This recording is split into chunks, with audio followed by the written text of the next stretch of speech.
I'll tell you, man. Hi, my beautiful friends. How are y'all? Awesome. How are you? I'm doing great. Jenna, love seeing you from Nebraska. You look beautiful as always. Thank you, ma'am. Nice to see you. Thank you for having me. Yeah, I'm so glad you're here. And Jennifer, Oklahoma City. How are you Yes, doing? I'm doing great. How are you guys? I'm doing great. I thought I think your we're post all was together. cute. To be Jen, truthful, I wish we were all in person so people could see the energy that we have when we're all I I, know.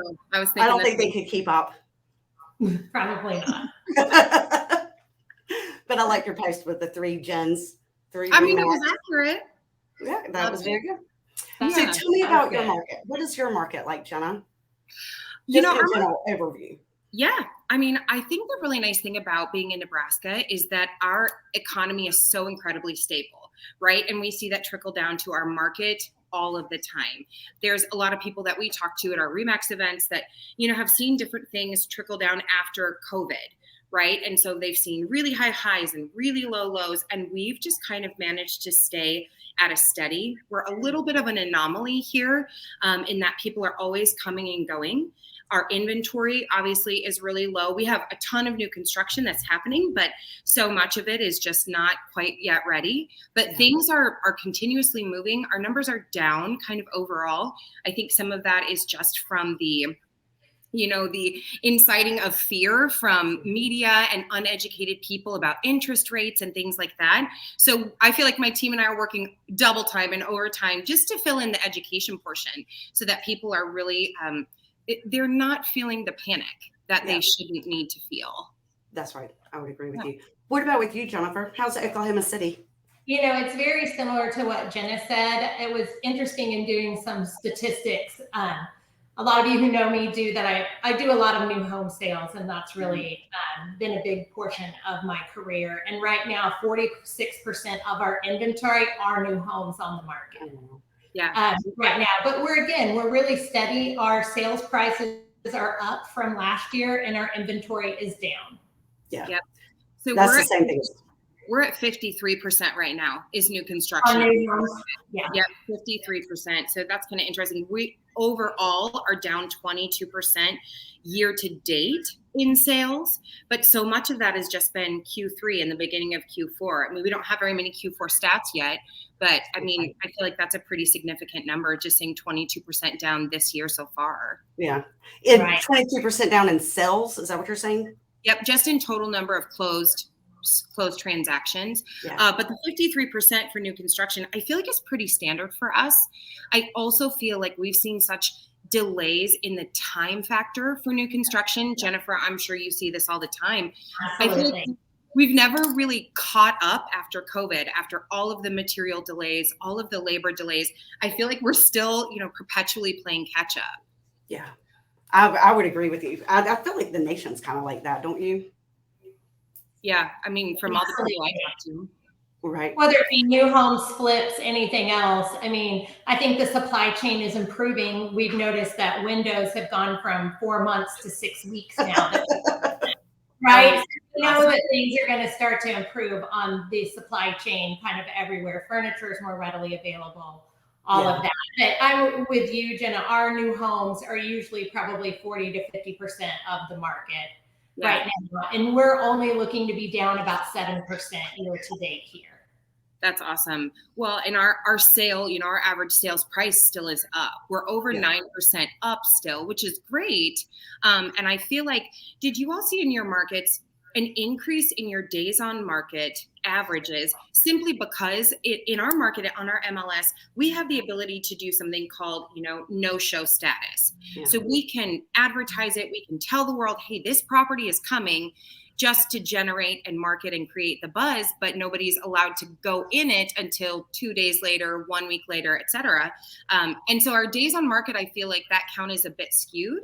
But overall, numbers are up, inventory is still down, and our sales volume is down, but really only mainly from Q4 or Q3, pardon me.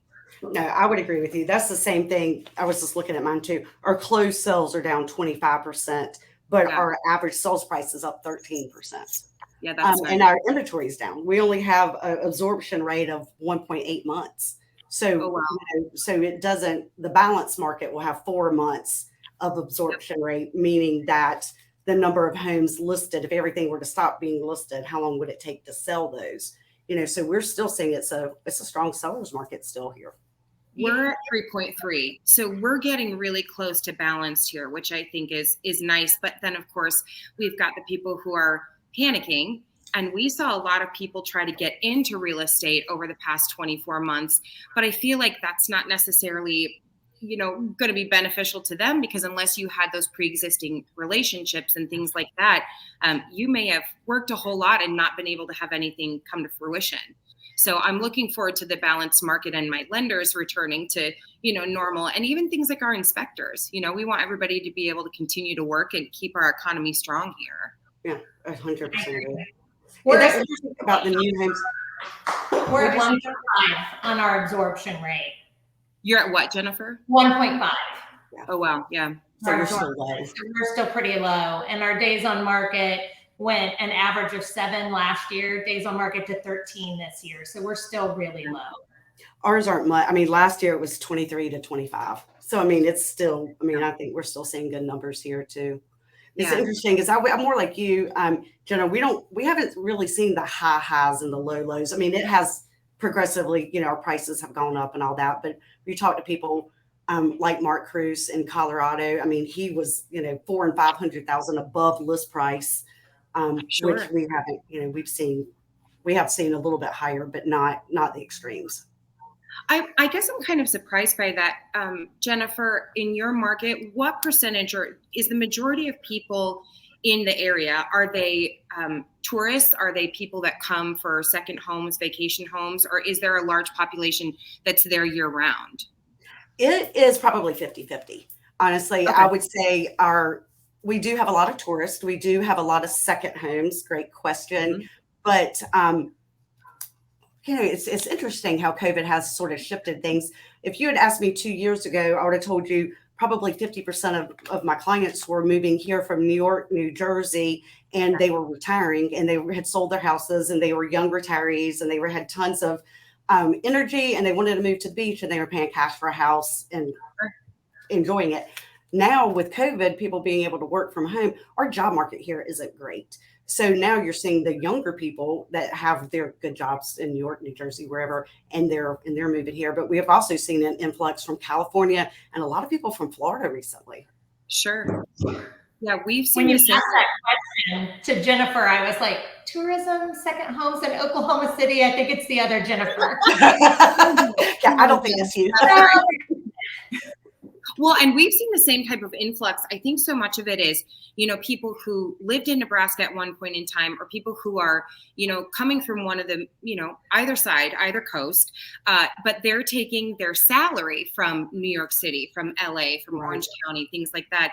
And their companies are going to say, hey, we'll be remote indefinitely. And so then you can take your salary, that's $100,000, which would probably be equivalent to something like $65,000 here. You can have the New York salary on the quality of life in Nebraska.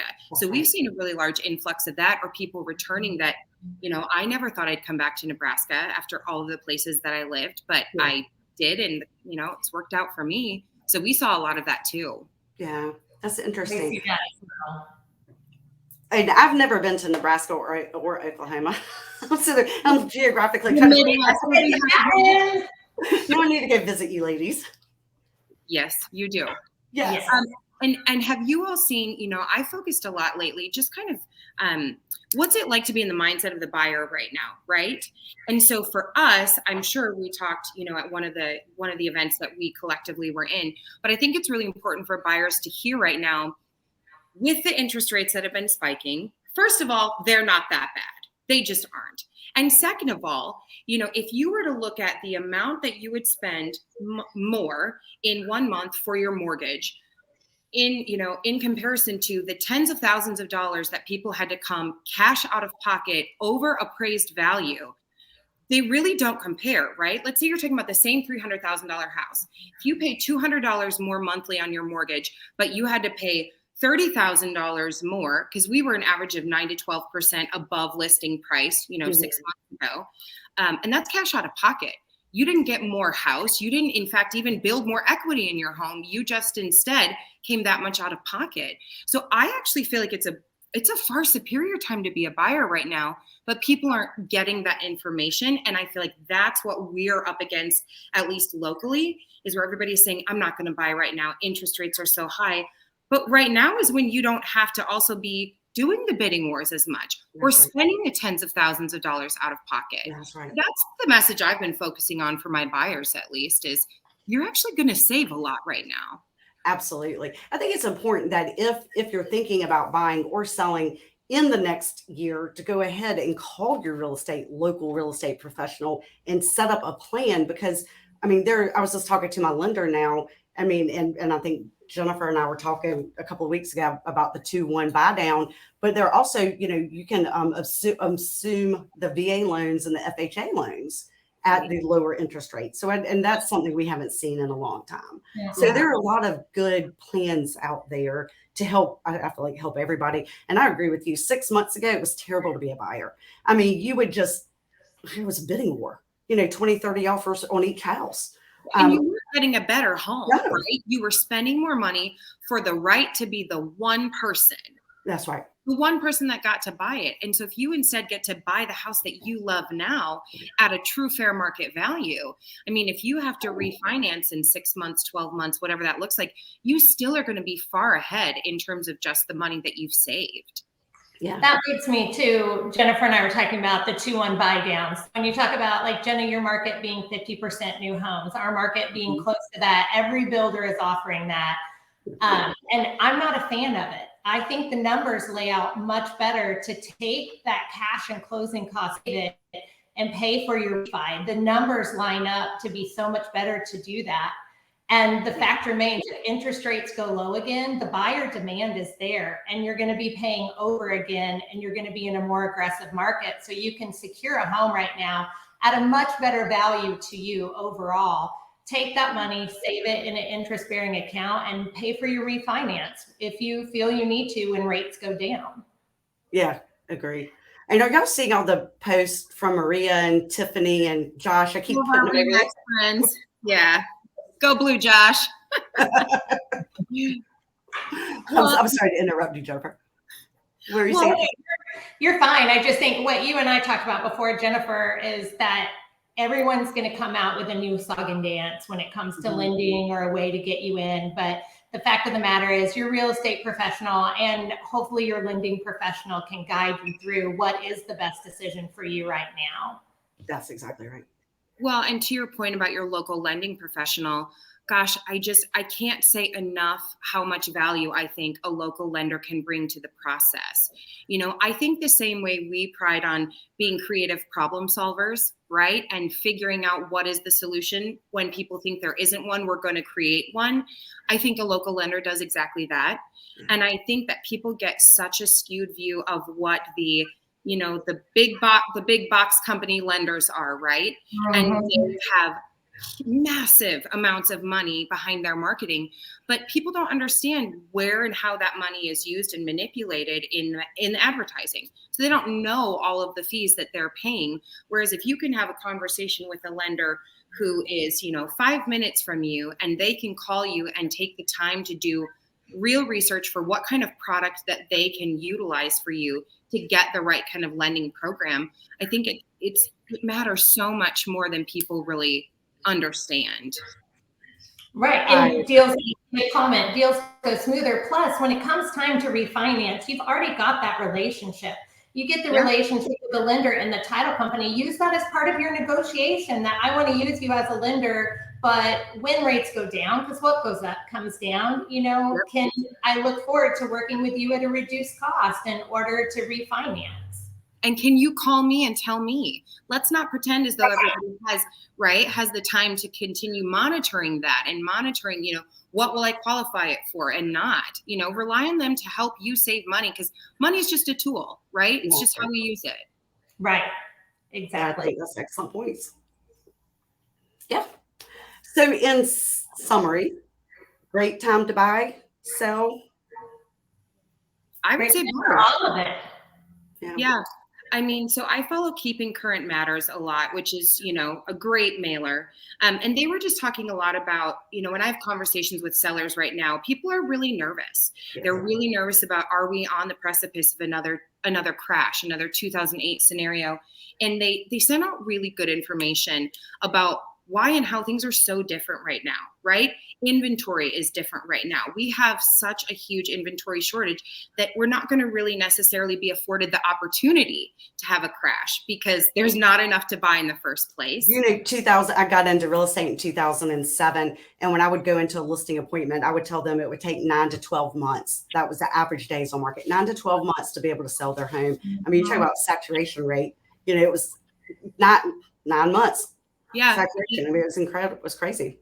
The annual absorption rate in 2008 was 10.4 months, and that was across the whole nation. So you're right. Those were the average numbers. Yeah. And I have sellers that freak out right now if we're talking 2 weeks. So great setting those expectations. And again, just all the education that we can instill and really gift to people. I think that's the best thing we can do right now.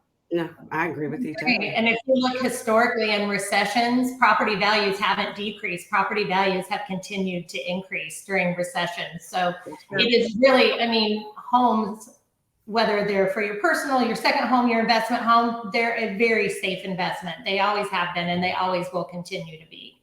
Well, and the lending requirements have tightened as well. That was a big part of the article, is just saying, they kind of were inciting, they were creating artificial demand, right? Back in 2008. And so now people are much more educated consumers. And so, the requirements for lending have tightened a lot, but we still have people who think if I have student loans, I can't buy a house. If I have $30,000 worth of student loans, they don't understand as long as your balance has been amortized out and you're making a monthly payment. Bank doesn't care. They don't care what your monthly bills are. They just care, can you afford them? Right. That's and right. So, yeah. So I don't see us having the same issues just based off of everything I've read and all the points against it. Yeah. No, I would agree with you. I agree as well. So I thank y'all for coming. And this was fabulous. And y'all are brilliant women as always. And I always enjoy our time together. I do too. And it's so fun to see your faces and to just learn from both of you all the time. I love that. What did you say, Jennifer? I said all the time. It's great to see you guys. Even if it's random in an airport, Jenna. I've been known to be found in an airport or two. That's fine. Well, Thank fabulous. you for having us, though, Jennifer. It's really nice. Yes. Well, I love seeing y'all as always. And y'all go have a good evening and we'll talk soon. That sounds great. Bye. Bye. Bye.